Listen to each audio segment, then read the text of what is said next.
Our next guest has hosted a terrific power showcase. In fact, it's called the Power Showcase. Going on, 15? This is year 16. Yeah, of the this Power is an Showcase. annual visit for us. What's this, year 5 for us? At least.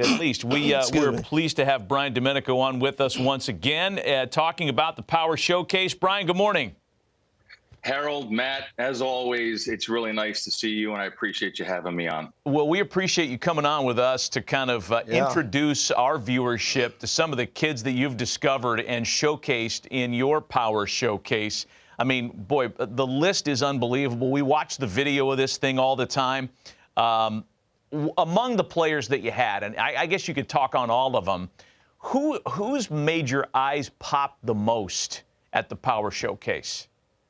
Well, as far as this year, I mean, it is tough because this was a year where there wasn't like that big human interest story of like the 525-foot home run or something along those lines. But there is a player by the name of Hogan Nelson who has attended 5 Power Showcase events, and he's actually a 3-time Power Showcase champion and won it as a 13-year-old and a 14-year-old. And then last year had to make a really big decision. He's one of the top quarterbacks in the state of Texas, and decided last year, after having a really good showing at area code, to kind of shift gears and focus strictly on baseball. And he came back as an underclassman and won in dramatic fashion. And he is one of those individuals that you have that has the it factor. When the pressure mounts the most and his back's against the wall, somehow, some way, he comes and he ends up pulling through and winning. And that's one of those unique DNA things that I think scouts and college coaches look for. Hey, Brian, I think we're in a unique time, too, where guys have perfected the home run. And do you see that early on, the art form of guys really knowing to master their swing for homers at an earlier age than before? Yeah, I mean, I'm glad you brought that up. The old adage back in the day would be that home run derbies would ruin a player's swing. And I'd be like, that's not really true, because there's so many different swings that are applied in an at-bat, whether it's an 0-2 count, or you have to hit and run, or move a guy over, or have to purposely hit a fly ball to the outfield for a guy who got a tag from whatever base. So I think that when you also put in the very beginning, when they're 12 years old and at Cooperstown, Cooperstown has those 200-foot fences, so the kids are enjoying that. Then they go to the Hall of Fame, and the nostalgia of looking at Babe Ruth's bat and a lot of the old uniforms. Now, they're too young to really appreciate all that, but it kind of starts there. And then they come to the Power Showcase, and knowing that they're coming to the Power Showcase and ending up at the other end of the rainbow in a major league stadium to kind of be a big leaguer and whet their palate for greatness and have that prosperous energy wash over them. Now it trickles back to, okay, how are we going to prepare for this? And with how all the great metrics today with blast motion and hit tracks and all how and Rapsodo and how their videos can be broken down, and how all of the hitting coaches are vast in so many different philosophies that they break down the kids' swings, and they really start to learn how to do that. Now, you can attest to this, Harold, that when you hit a ball and you square one up, it's smooth. It's one of the most beautiful moments in all of baseball, and obviously you have to elevate to celebrate. Elevate to celebrate. I love it. That's a good Gary line. Templeton couldn't have said it better himself. That's a good line. Hey, so how do I get invited if I'm a kid, and how's that process work to get there? If Matt wants to be a 13-year-old again, how's he get into this deal? Yeah, and that's a great question. And there's a lot of different ways that you can get in. Some parents will reach out to me. Obviously, I need to take a look at some video. Then I want to take a look and see what travelable organization they play for, the level of competition.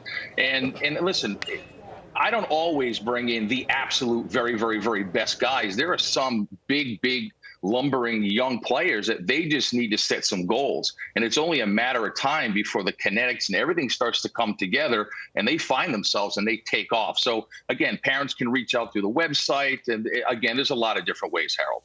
Hey, so give us some names of some players, either prospects in minor league ball or big leaguers who've come through the Power Showcase. Well, I think the most noticeable one was Bryce Harper, obviously. And then you had, Tristan Costas, who's now the starting first baseman for the Boston Red Sox. And when he did the Power Showcase, he hit 5 500-foot home runs, which was really incredible. And then it was Blaze Jordan that you and I had talked about many times. And then he won the junior Major League Home Run Derby. There was a young man by the name of David Denson that hit a 515-foot home run off the Jumbotron. That was back in 2012. Daniel Vogelback. I mean, there's countless guys in the big leagues. Tell us about this DiMaggio Lonero. Oh, DiMaggio Lonero, leaving nothing to the imagination. A very, very cool story. So his grandfather was an Italian immigrant. And so when he got to New York, just fell in love with baseball and obviously the New York Yankees. And when he had his son, which is DiMaggio's father, his name was Bill. When Bill grew up, he obviously was a diehard Yankee fan. So he decided to name his son DiMaggio. And his father was like, well, listen, that's kind of a tough name to live up to. And what's ironic is that DiMaggio actually told his father, and he knew about the event because two of his buddies did the event a couple of years ago, a player named Drew Rapepi, who actually was a two-time Power Showcase world champion. He told his father, he's like, I'm gonna go down and I'm gonna win it. And I think he put out some incredible numbers, 468 feet with his longest home run. And he has tremendous raw power. And like I said earlier, just scratching the surface and his potential. And I think he did Joe DiMaggio pretty proud, for sure. Yeah, I would say these kids are breaking my back looking at these videos. Italians, baby. You like Italians. I understand they also named the family dog Yogi. Is that right? Man, that's right. Living a Yankee dream there. Yeah. I want to ask you about, because there's a couple of 12U and 13U kids that popped as well. And I don't know, for me, the younger they get with the power, I mean, it makes you marvel at the command and the bat to ball skills when the kid's 12 years old. Great point. I think that some kids gravitate towards enhancing their baseball DNA and looking for that next big stage to have to compete upon, like IJ Garza you just saw. That's Tyler Cerruti. That's Sebastian Carthace, who actually won Week 9's Home Run Derby in Cooperstown. Austin Brown, who is a 14-year-old, Harold and Matt, that hit a 479-foot home run. Wow. Here it is right here. He hits it, and it goes off the back of the loanDepot sign. Check this out. Looks like Corey Hart. Beautiful, easy swing. Yep. Beautiful, easy swing. Oh, man, it's unbelievable. That is amazing. Now, one more guy, if I can here, is a 6'8" power hitter from Tennessee named Braden Turnage, and I did a little research. I think he's 16 or 17 years old. 6'8". And I did a little digging, and I wanted to find out, okay, who in today's game, position player wise, are the top guys as far as height. You had O'Neal Cruz, the shortstop with the Pirates, and then you have Aaron Judge, who plays outfield. But I wanted to dig a little deeper and find out who was the tallest major leaguer to ever play first base. And it was Tony Clark. I guess he's the executive director of the Major League Baseball Players Association, had 251 home runs and a 15-year career. But, 6'8", and he's an incredible basketball player, and he's also an ascending pitcher on the mound. Wow. That's scary. He looked like Richie Sexton. That's a good. I thought he looked like George Mirasan. Yeah, that's good, too. NBA player. Hey, Brian, we appreciate the visit as always. Congrats on another successful run on the Power Showcase. I know that kids love participating in your event. You had it a few weeks ago, and for folks that are interested, it's on the website. We have the information on the screen. Brian, we appreciate the visit. Happy holidays to you and your family. Always. Thanks, guys.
Nick Presto, scout Kansas City Royals.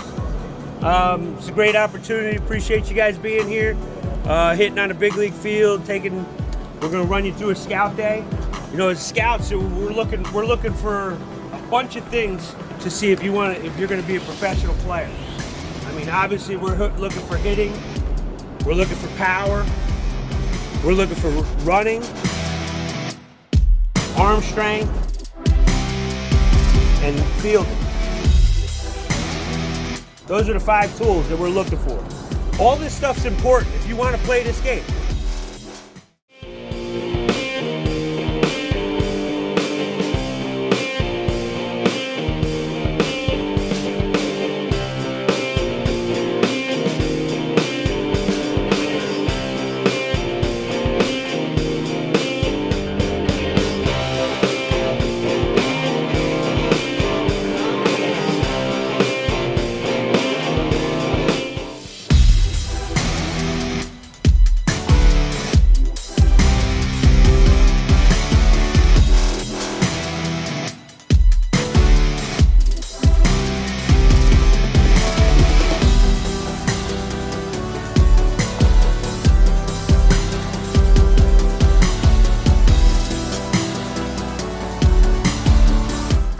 Representing Kentucky, a shortstop out of Christian Community School, Jameson Garrett.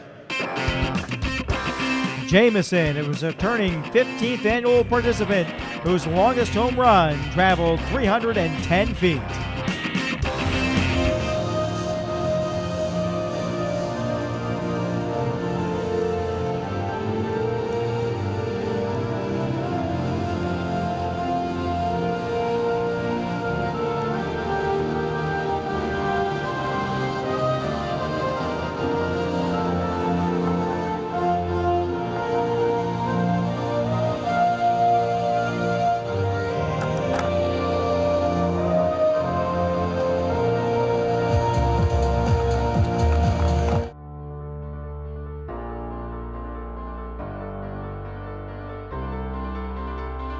Here we go, stepping in, representing Kentucky for his 15-out round, Jameson Garrett.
Ladies and gentlemen, nice round of applause right